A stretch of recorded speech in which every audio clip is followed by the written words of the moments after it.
Actually मैं paper में आएंगे really failed in science 3 वो फिर भी मेरे बोर्ड एग्जाम्स में आए थे 90 मार्क्स।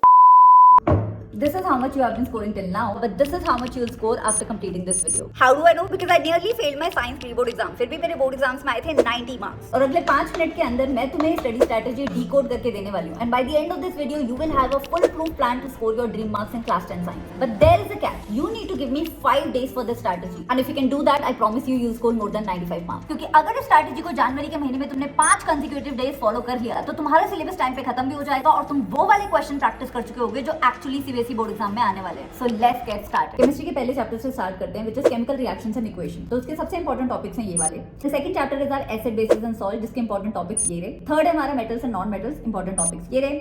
एंड चौथा है हमारा कार्बन एंड इट्स कंपाउंड, जो पूरा चैप्टर इंपॉर्टेंट है, पर उसके भी सबसे ज्यादा इंपॉर्टेंट टॉपिक ये वाले हैं। और नेक्स्ट सब्जेक्ट इज बायोलॉजी। हमारे सिलेबस में 5 चैप्टर्स हैं। Number 1 life processes, number 2 control and coordination, number 3 how do organisms reproduce, number 4 heredity, क्योंकि एवोल्यूशन वाला पार्ट कटा हुआ है, एंड नंबर 5 आर एनवायरमेंट। इसमें से सबसे इजी आर एनवायरमेंट है, क्योंकि हर साल इन 3 टॉपिक्स में से ही क्वेश्चन आता है। और रेस्ट ऑफ द सिलेबस के इंपॉर्टेंट टॉपिक ये रहे। देन वी हैव फिजिक्स, जिससे 95% बच्चे डरते हैं, लेकिन इसका सिलेबस काफी कंसाइज है, because we only have light chapter, then we have electricity, we have human eye and we have magnetic effects of current, जिसमें अगर तुम नई एनसीईआरटी देखोगे तो पुरानी एनसीईआरटी के मुकाबले बहुत सारे टॉपिक्स कट गए हैं, तो chapter has become very very concise. Even then physics के चैप्टर वाइज इंपॉर्टेंट टॉपिक की लिस्ट ये रही। Now that you have important topics की list with you, I will tell you day 1 की क्या स्ट्रेटेजी होने वाली है। सबसे पहले हमें इन इंपॉर्टेंट टॉपिक्स को करना है, चाहे वो केमिस्ट्री के हैं, फिजिक्स के हैं, बायोलॉजी के हैं। तुम्हें पूरे चैप्टर की वीडियोस देखने की जरूरत नहीं है, सिर्फ यही वाले इंपॉर्टेंट टॉपिक्स का पार्ट उठाओ, देखो, ब्रश अप करो, पूरा चैप्टर देखने की कोई जरूरत नहीं है। तो डे 1 पे एक तरीके से तुम्हारे पूरा सिलेबस के इंपॉर्टेंट टॉपिक्स रिवाइज हो चुके हैं। अब बारी है क्वेश्चंस करने की, और क्वेश्चंस हमें वो वाले करने हैं जो एक्चुअली में पेपर में आएंगे, जो हमें नंबर दिलवाएंगे। सब लोग तुम्हें कहते हैं कि पिछले 10 साल की प्रीवियस ईयर क्वेश्चंस करो, लेकिन मैं तुम्हें कहती हूँ कि प्रीवियस ईयर में जो सबसे ज्यादा रिपीटेड क्वेश्चंस तुम्हें वो करने हैं, क्योंकि वो इतने साल से अगर रिपीट हो रहे हैं तो वो इस साल भी रिपीट होंगे। डे 2 में तुम्हें लगाने हैं most repeated MCQs and most repeated PYQs. जब तुम एमसीक्यूज लगा रहे हो तो मेक श्योर कि तुम एक्सपेरिमेंट बेस्ड एमसीक्यूज को भी कवर कर रहे हो,